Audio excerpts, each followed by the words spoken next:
देखिए ये एक ज्योमेट्री का क्वेश्चन है, आसान सा सिंपल सा। आपको डायग्राम दिया हुआ है, एंगल दिए हुए हैं तीन, एक है 2x, एक 3x और एक 4x, और आपको जो x की वैल्यू है ना वो फाइंड करनी है।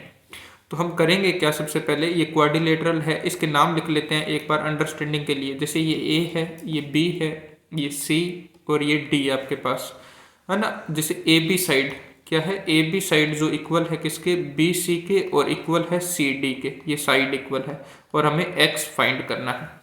तो हमने ना इसमें कुछ साइड्स को ज्वाइन किया है। जैसे हमने एक साइड यहाँ पे ज्वाइन कर दी, यहाँ पे ये बी है ना, बी परपेंडिकुलर ड्रॉ कर दिया, तो ये डी, ये मान लो आपके पास ई आ गया। एक हमने क्या किया, यहाँ से बी और डी को मिला दिया, और फिर यहाँ पे आप देखोगे ना तो बी सी और डी जो है ना वो एक आइसोसेलेस ट्रायंगल बनेगा। ये दो साइड इक्वल है तो आइसोसेलेस ट्रायंगल। तो हम यहाँ से एक एंगल बाइसेक्टर या मीडियन या परपेंडिकुलर ड्रॉ कर लेंगे, है ना। तो एक नया डायग्राम बनेगा जिसको मैंने बनाया है, यहाँ पे आप देखना। ऐसा आपके पास ज्वाइन कर, साइड्स को ज्वाइन करने के बाद बन जाएगा, ठीक है। तो साइड को ज्वाइन करने के बाद आपके पास ये डायग्राम बनेगा।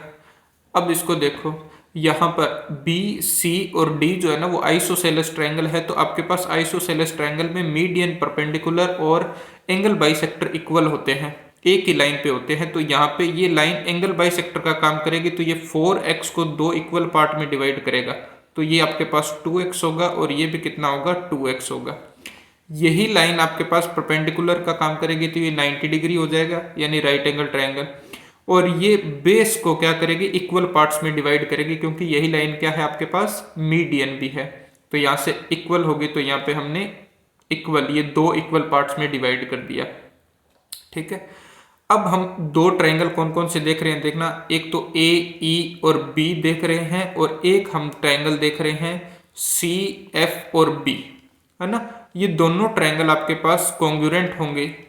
क्यों कॉन्ग्रुएंट होंगे, देखना। एक एंगल इसका 2x और इसका भी एक एंगल कितना है, 2x है। एक एंगल 90 डिग्री, इसका भी 90 डिग्री, और ये एक साइड इनमें क्या है, इक्वल है। तो आप कह सकते हो आर, है ना, आर एच एस से, आर एच एस से क्या हो जाएगा, ये आपके पास कॉन्ग्रुएंट हो जाएगा। तो ये थर्ड जो बची हुई साइड है ना वो भी इक्वल होगी, यानी जो साइड आपके पास बी एफ है, यहाँ पे बी एफ जो साइड है वही साइड क्या होगी, तो बी ई होगी, तो ये साइड इक्वल हो जाएगी। अब हम क्वेश्चन की शुरुआत करते हैं। छोटी छोटी चीजें हैं, अब थोड़ा सा ध्यान से देखना, इसको हम थ्योरी नहीं लिखेंगे, डायरेक्ट सोल्व करेंगे। जैसे हमारे पास पूरा क्वाड्रिलेटरल, क्वाड्रिलेटरल के जो चारों एंगल होते हैं उनका सम कितना होता है, तो 360 होता है। यहाँ पे एक एंगल आपके पास 2x, ये आपके पास 3x, और ये आपके पास 4x, प्लस में आपके पास क्या बनेगा, एंगल b बनेगा। तो अगर मेरे को एंगल b चाहिए यहाँ पे, तो एंगल b के लिए मैं क्या करूँगा, एंगल जो b है मैं क्या करूँ, इसमें से अगर मैं 360 में से बाकी तीनों एंगल माइनस कर दूँ, 2x, 3x और 4x, यानी टोटल आपके पास कितने हो गए, 9x, तो 9x माइनस कर देंगे तो एंगल b आ जाएगा, ठीक है क्या। इसको आप एक बार इक्वेशन नंबर 1 लिखो। फिर देखो यहाँ पे ये एंगल अगर आपके पास 2x है ना, 90 डिग्री, ये आपके पास 2x है और ये आपके पास 90 डिग्री है, तो यहाँ पे बनने वाला ये एंगल कितना होगा, तो क्या 90 माइनस, देखो एक ट्रायंगल के तीनों एंगल का सम कितना होता है, 180। एक एंगल 90 डिग्री है तो इन दोनों का सम कितना होना चाहिए, 90। तो एक अगर 2x है तो ऊपर वाला कितना बचेगा, तो आपके पास बचेगा 90 माइनस 2x। सेम ऐसे ये 90 डिग्री, ये 2x, तो इस एंगल की जब आप बात करोगे तो ये कितना हो जाएगा, 90 माइनस 2x हो जाएगा, ठीक है। अब हमारे पास पूरा b जो एंगल है ना उसके दो पार्ट मिल गए अलग अलग। अब एक पार्ट ये रह गया, इसको हम और निकाल लेते हैं। देखो इसको थोड़ा सा ध्यान से देखना, राइट एंगल ट्रायंगल बन रहा है आपके पास एक बी ई डी। अब बी ई डी एक राइट एंगल ट्रायंगल है जिसमें अगर ये साइड आप 1 रेशो लो, इस साइड को हमने क्या लिया, 1 रेशो, तो ये पूरी की पूरी जो बी डी साइड है वो 2 रेशो होगी, क्या 1 यहाँ से और 1 यहाँ से, तो पूरी साइड जो है वो कितनी हो जाएगी, 2 हो जाएगी। तो हमें एंगल कौन सा चाहिए, ये एंगल चाहिए। तो आप ट्रिग्नोमेट्री से फाइंड कर सकते हो। ट्रिग्नोमेट्री से आप क्या लगा सकते हो, इसमें परपेंडिकुलर और हाइपोटेनियस आपको दिया हुआ है, तो साइन लगा दो आप, है ना, साइन लगा सकते हो यहाँ पे, या कोस लगा दो आप। यहाँ से देख रहे हो तो परपेंडिकुलर का काम ये करेगी, अगर आप बी इसको एंगल को अगर आपने थीटा माना एक बार के लिए और कोस थीटा लगाया यहाँ पे कोस थीटा, तो कोस थीटा आपके पास होता है बेस अपॉन हाइट।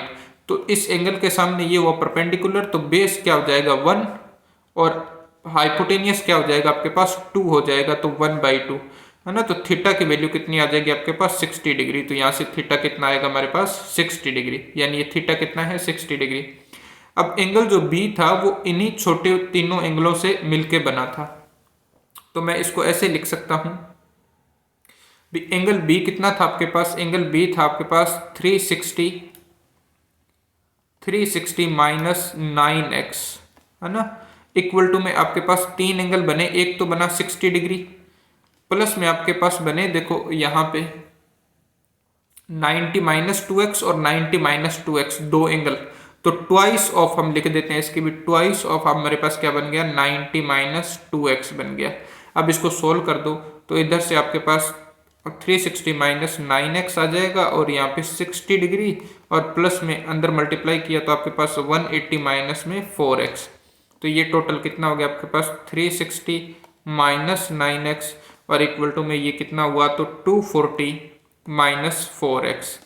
9x को हम राइट हैंड साइड में ले आए तो हमारे पास बचेगा 5x है ना, 4x माइनस का है 9x प्लस का होगा तो 5x, और 240 को लेफ्ट में लेके जाओगे तो हमारे पास कितना बचेगा 60 यानी 120। तो आपके पास 5x, तो x की वैल्यू निकालोगे तो कितनी आएगी, तो आपके पास आ जाएगी 120 डिवाइड बाई 5, यानी आप कह सकते हो कितनी आई 24 डिग्री। तो x की जो वैल्यू होगी वो कितनी होगी हमारे पास 24 डिग्री होगी। और x आपके पास आने के बाद में अगर आपसे पूछे क्वाड्रिलेटरल का जो फोर्थ एंगल यानी एंगल बी कितना होगा, तो वो भी आप आसानी से यहाँ से बता सकते हो है ना। यहाँ पे एंगल बी के लिए आप 24 डिग्री पुट कर दोगे तो आपके पास आंसर आ जाएगा, आप इसको खुद से कर सकते हो। Okay, thank you.